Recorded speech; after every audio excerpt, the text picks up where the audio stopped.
You ask Tiger to solve. This deals with linear equations with one unknown. The final result is x equals -6. Let's solve it step by step.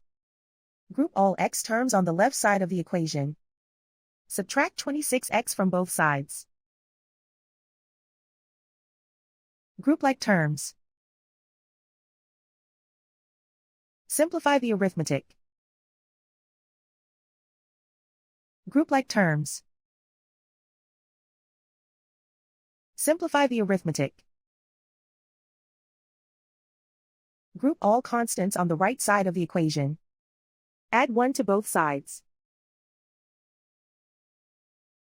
Simplify the arithmetic.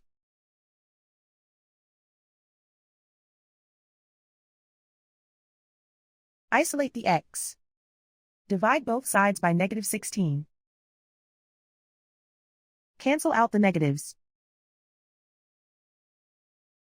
Simplify the fraction. Move the negative sign from the denominator to the numerator. Find the greatest common factor of the numerator and denominator. Factor out and cancel the greatest common factor. And so the final result is x equals -6.